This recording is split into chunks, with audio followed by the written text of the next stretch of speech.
கர்த்தருக்கு சூத்திரம். கர்த்தர் எனக்கு கொடுத்த வெளிப்பாட்டை உங்கள் மத்தியில் நான் பகிர்ந்து கொள்ள விரும்புகிறேன். கர்த்தர் கொடுத்திருந்தால் கர்த்தர் அதை உறுதிப்படுத்துவாராக.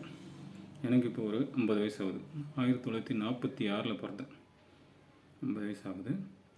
நான் ஒரு 14 வயசுலேருந்து வேலை செஞ்சுன்னு இருக்கேன்.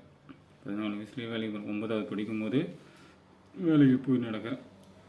நான் 9வது படிக்கும்போதே வேலைக்கு போகிறேன்னா எங்கள் அப்பாவோட நிலைமை பார்த்தோம். அவருக்கு தெரிஞ்சது நல்லா சாப்பிட்ணும், நல்லா குடிக்கணும், நல்லா சூதாடணும், ஜாலியாக இருக்கணும்.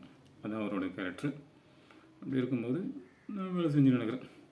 14 வயசுலேருந்து எங்கள் வீட்டு சூழ்நிலைக்காக கஷ்டமாக இருக்கும். நான் வேலை செஞ்சுட்டு இருக்கிறேன். அது எனக்கு ஒன்றும் தெரியல, கஷ்டம்தான், பட்டுன்னு வேலை செஞ்சுருக்கிறேன். அப்படி இருக்கும்போது 2006 எனக்கு கல்யாணம் ஆச்சு. 2006 கல்யாணம் கூட நான் நிறைய சம்பாரித்தேன். 14 வயசுலேருந்து கல்யாணம் ஆன பிறகு பார்த்தீங்கன்னா அப்போ என்கிட்ட ஒன்றுமே இல்லை. எல்லாம் எங்கெல்லாம் எங்கள் குடும்பத்துக்கு தான் செலவு பண்ணேன். சம்பாரித்தேன், நிறைய சம்பாரித்தேன். எவ்வளோ சம்பாரித்தேனோ அவ்வளோவும் என் குடும்பத்துக்கு செலவு ஒன்றும் சேர்த்து வைக்கல. ஏன் சொல்லணும்னா கல்யாணத்துக்கு ஆணி என் பொண்டாட்டிக்கு ஒரு புடவை கூட காசு வாங்கி கொடுக்க முடியாதுலாம் இருந்தேன். ஏன்னா அப்படி தான் இருந்தது. எல்லாம் அழிஞ்சிச்சு, ஒரு காசும் இல்லை, சேர்த்து வைக்க மாட்டேன். இப்போ எவ்வளோ சம்பாரித்தாலும் வீட்டுக்கு செலவு பண்ணிக்கினே இருக்கும் காசு. அப்படி இருக்கும்போது அதுக்கப்புறம் கல்யாணம் ஆச்சு. நான் உழைச்சி குடும்பத்தை காப்பாற்றின்னு வந்தேன். 2020 வரைக்கும் என்னால் மறக்கவே முடியாது. 2020 ஏன்னா 2020க்கு அப்புறம் தான் ரொம்ப லாக்டவுன் போடும்போது எனக்கு ஆட்டோ தொழில் தான் இருந்து அது முடக்கப்பட்டது முழுமையாக. ஒரு 6 மாதம் ஆட்டோவே ஓட்டக்கூடாது சொல்லிட்டு என்ன பண்ணிட்டாங்க. 2020 2ஆம் மாதம் லாஸ்ட்டில் லாக்டவுன் போடுறாங்க. அது ஒரு 6 மாதம் கண்டினியூவாக எங்கேயுமே போக முடியாத லாக்டவுன். ரொம்ப டஃப்பு. எல்லாமே விலைவாசிகள் அதிகம், குடும்பம் ரொம்ப கஷ்டப்பட்டேன். என்கிட்ட வருமானம் கிடையாது. எல்லாம் இதுவே சேவிங் இல்லாமல் இருந்ததால் எதுவுமே இல்லை. ஒரு 6 மாதம் என்னால் சமாளிக்க முடியல. ஏன்னா கடன் அதிகமாகிடுச்சு. ஏற்கனவே வாங்கின கடன்களுக்கு கட்ட முடியாத சூழ்நிலை இருக்கும்போது ஒன்றுமே முடியல. அந்த சூழ்நிலை இருக்கிறேன். என்னால் சமாளிக்க முடியல. எப்படி பண்ணுறது, ஏது பண்ணுறது, 3 குழந்தைங்களை காப்பாற்றணும், கடன் அதிகமாக என்ன பண்ணுறது, வருமானம் இல்லை. ஒரு நட்டு ரோட்டில் ஒரு வேலையும் இல்லை. ரோட்டு ஓரத்தில் ஒரு அட்டைப்பெட்டி வச்சுட்டு அதில் ஒரு பானிபூரி விற்கிற நிலைமைக்கு வந்துட்டேன். அந்த பானிபூரியில் ஒரு நாளைக்கு 50 ரூபா 80 ரூபா, மிஞ்சி போனால் 100 ரூபா வருமானம் வரும். அதுதான் அப்போது எனக்கு வருமானம். அந்த வருமானத்தில் இருக்கிறேன். நட் ரோட்டில் ஒரு பானிபூரி கடை பிடிச்சிருக்கிறேன். அப்போ கூட எங்கள் அப்பா ஒரு விசாரிக்கல. என்னடா பையன் ஆட்டோ ஓட்டியிருந்தான், நல்லா இருந்தானே, திடீர்னு நட் ரோட்டில் கடை வச்சுருக்குறான்னு ஒரு விசாரிப்பும் இல்லை. என்னன்னு கூட கேட்கல. அவரும் கேட்கல. சொந்தக்காரங்க நல்லா தெரிஞ்சவங்க, அக்கம் பக்கம் விசாரிச்சவங்க, தெரிஞ்சவங்க தெரியாதவங்க, சொந்தக்காரங்க நினச்சவங்க, பெரிய ஆளுங்க இன்க்ளூடிங் பாஸ்ட் உட்பட யாருமே ஒரு வார்த்தை விசாரிக்கவும் இல்லை, ஒரு உதவியும் செய்யலை. எனக்கு ரொம்ப கஷ்டமாக இருக்குது. ஏன்னா குடும்பத்தை நடத்தணும். 3 பிள்ளைங்க இருக்குது, கடன் அதிகமாக இருக்குது, ஒரு தொழிலும் கிடையாது. அப்படி இருக்கும்போது ரொம்ப ஆண்டவர்கிட்ட ரொம்ப முறையிட்டேன். அப்போ தான் ஆண்டவர் எல்லா மனுஷனையும் அறிஞ்சிக்கொள்ள ஒரு பெரிய வாய்ப்பு கொடுத்தார். சரி, மனுஷனுங்கள் எல்லாரையும் அறிஞ்சிக்கிட்டேன். சரி, மனுஷர்கள் என்று காட்டிவிட்டார்கள். தேவன் மட்டும் தேவனாக இருந்தார். அவரை பிடிச்சிக்கினேன். அப்போ தான் ரொம்ப வைராக்கியமாக ஆண்டவர்கிட்ட, எசப்பா, இந்த மக்கள் மத்தியில் என்னை தலையை உயர்த்த நீ வல்லவராகிற. ஏன்னா என்னை சமாளிக்க முடியல. கடன் ஆயின்னு இருக்குது, வருமானம் இல்லை, என்ன பண்ணுறதுன்னு தெரியல. வீடு கொண்டு தான் இருக்குது, என்னால் சமாளிக்க முடியல. மறிச்சே போயிடலாம் நிலைமைக்கு வந்துட்டேன். ஏன்னா சமாளிக்க முடியாமல் செத்து போயிடலாம். ஏன்னா அவ்வளோ டார்ச்சர். அப்போ கூட இருக்கும்போது என்னால் முடியல. ஆனால் என் குழந்தைங்கள பார்த்தேன், என் மனைவியை பார்த்தேன்.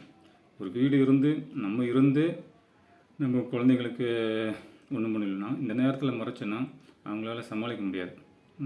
தேத்திக்கின்னு ஆண்டவர்கிட்ட முறையிட்டு, ஆண்டவர், இந்த மக்கள் மத்தியில் நீ என்னை உயர்த்த நீ வல்லவராக இருக்கிறீ. நான் உழைக்கிறேன், உன் பலத்தில் உழைக்கிறேன், நீர் என்னை உயர்த்துன்னு சொல்லிட்டு ஜெபம் பண்ணிவிட்டு 2021 வேலை செய்ய ஆரம்பித்தேன். லாக்டவுன் முடிஞ்சது. கொஞ்சம் ஃப்ரீ ஆகிடுச்சு, எல்லாமே ஆகிடுச்சு. ஆனால் எனக்கு வேலை கிடைக்கல. நானும் எங்கெங்கேயோ கேட்டேன், வேலை கிடைக்கல. ஆட்டோவும் ஓட்ட முடியாது. கிட்டத்தட்ட ஒரு 9 மாதம் நின்னதால் ஆட்டோவும் ஃபுல்லாக லாக்டவுன். அது ஃபுல்லாக எஃப்சி போயிடுச்சு, இன்சூரன்ஸுக்கு எல்லாம் செலவு பண்ணி ஒரு 50,000 60,000 செலவு பண்ணால் தான் அதை தொட முடியும். அப்படின்னு நிலைமையில் அதுவும் பண்ண முடியாது. ஏன்னா அவ்வளோ இதில் இருக்கும்போது ஜூம் பண்ணி எல்லாம் சொல்லுவாங்க, உழைக்கணும், நல்ல மாடு போல் உழைக்கணும். நான் எருமாடு போல் உழைச்சேன். எந்த வேலை வேணாலும் எனக்கு தெரியாத வேலை, எல்லா வேலையும், ப்ளம்பிங் வேலை, எலக்ட்ரிஷியன் வேலை, கார்பெண்டர் வேலை, பெயிண்டிங் வேலை, வீடு க்ளீன் பண்ணுற வேலை, ஓடு பிரிக்கிற வேலை, அப்படி இப்படி எந்த வேலை தெரிஞ்சாலும் எல்லா வேலையும் செய்ய ஆரம்பித்தேன். ஆண்டவர் பலன் கொடுத்தார். அவர் கொடுத்த நேர்த்தியாக செஞ்சேன். நான் ஒரு லெட்டின் மட்டும்தான் கழுவலை, ட்ரைனேஜ் ஒண்டி தான் வரல. அதுவும் கிடச்சிருந்தா வாரிப்பேன். அதை பற்றி நான் கவலைப்படல. உழைச்சேன்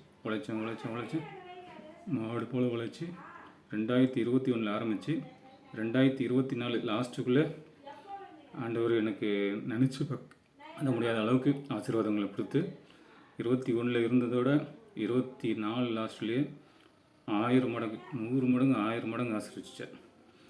நல்லா ஆசீர்வாதமாக இருந்தேன். ஆனால் எனக்கு மனசில் ரொம்ப கவலை. ஏன்னா மனுஷர்கள் எல்லாம் அறிஞ்சு கொண்டவனே ஒரு நாளும் இந்த 30 வருஷம் வேலை செஞ்சது வெறும் கஷ்டம் ஒண்டி தான் பட்டேன். 2020 வரைக்கும். 2021 மனவேதனை அதிகம். ஏன்னா யாரை பார்த்தாலும் வெறுப்பு. மனுஷங்களை யாரை பார்த்தாலும் வெறுப்பாக இருந்தது. ஒன்றுமே பண்ண முடியல. தண்ணிக்கு கிணப்போட போவேன், ஆனால் வெளியே எங்கேயும் காட்டிக்க மாட்டேன், அப்படியே வந்துடும். வீட்டில் ரொம்ப டென்ஷனாக இருப்பேன். வீட்டில் என் பொண்டாட்டி திட்டுறது, பசங்களை திட்டுறது, கத்துறது, இப்படியே இருந்தேன்.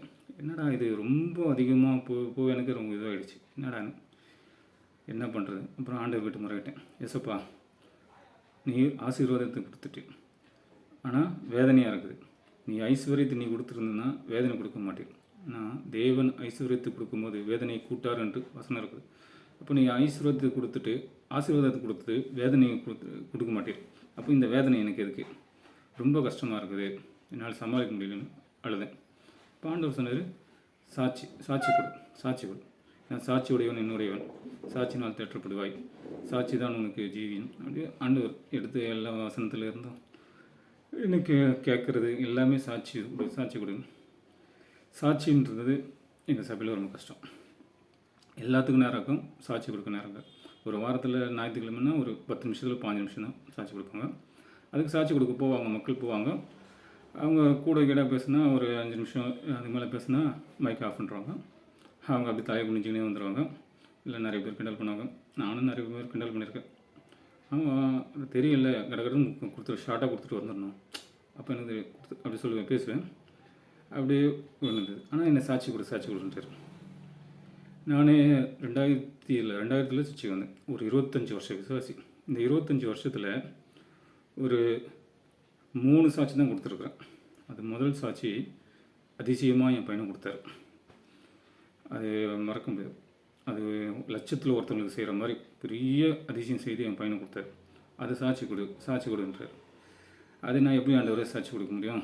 இவ்வளோ பெரிய அதிசயம், இதை நான் சாட்சி கொடுக்கறதுக்கு ரொம்ப கஷ்டம். ஏன்னா சில 5 நிமிஷத்துக்கு மேலே கொடுத்தா 10 நிமிஷம் மேலே ஆனால 5 நிமிஷம் கொடுக்கறதே கஷ்டம். இப்படி இருக்கும்போது இவ்வளோ பெரிய சாட்சி என்னால் கொடுக்க முடியாது. ஆனால் கொடுன்றார். சரி ஆண்டவர் சொல்கிறான்னு சொல்லிட்டு அந்த சாட்சி நேராக போய் ஒரு உபவாச ஜபத்தில் போய் சொல்லிட்டு வந்துட்டு இருந்துட்டேன். அதுக்கப்புறம் 2வது சாட்சி இந்த லாக்டவுனுக்கு அப்புறம் இந்த 2021 24 லாஸ்ட்டுக்குள்ளே பெரிய காரியங்கள், அதிசயம், அதனால் நினச்சே பார்க்க முடியாது. நான் 3 லட்ச ரூபா கடத்தில் இருக்கிறேன். அதுக்கப்புறம் 8 லட்ச ரூபா செலவு பண்ணி வீட்டை ஆல்ட்ரேஷன் பண்ணிக்கிறேன். ஒரு 3 சதுரம் வீட்டை முன்னால் கட்டியிருக்கிறேன். 3 சதுரம் வீட்டை ஆல்ட்ரேஷன் பண்ணியிருக்கிறேன். ஆல்ட்ரேஷன் சும்மான ஆல்ட்ரேஷன் இல்லை, வீடை தரமட்டமாக இடிக்கலை, அவ்வளோதான். இடித்து கட்டலை, மீதி எல்லா வேலையும் நேர்த்தியாக. ஒரு சமையல் கட்டில் அந்த ஃப்ரண்ட்டில் ஒரு 5 டைல்ஸ் கூட எங்களால் ஒட்ட மாட்டோம், செலவு. அப்படி இருந்த எங்களுக்கு தரையிலேருந்து செவுறு வரைக்கும் டைல்ஸ்லேயே மூடி கொடுத்தாரு. அந்த பெரிய காரியம் சொன்னார். அதை சாட்சி கொடுன்றார். ஏசப்பா, இது எப்படி ஆண்டவரை சாட்சி கொடுக்க முடியும்? அதுக்கே நான் ரொம்ப கஷ்டப்பட்டேன். சரி, எனக்கு சாட்சினா அடிக்கடி சொல்லுவார், நான் பார்த்து சாட்சி கொடுக்க மாட்டேன். சாட்சியின் ஊழியங்க சேனலுக்கு எனக்கு தெரிஞ்ச பாஷங்களுக்கு ரெக்கார்ட் பண்ணி அனுப்பிச்சிடுவேன், இல்லை எழுதி அனுப்பிச்சிடுவேன், டைப் பண்ணி அனுப்பிச்சிடுவேன். அதுதான் பண்ணியிருப்பேன். இது சாட்சி சபையிலுக்கு சாட்சி கொடுன்றது. எனக்கு புரியல, எப்படி கொடுக்குறது முடியல. சரி ஆண்டவர் ரொம்ப சொல்கிறாரு, சரி எப்படியா கொடுத்துடலாம்.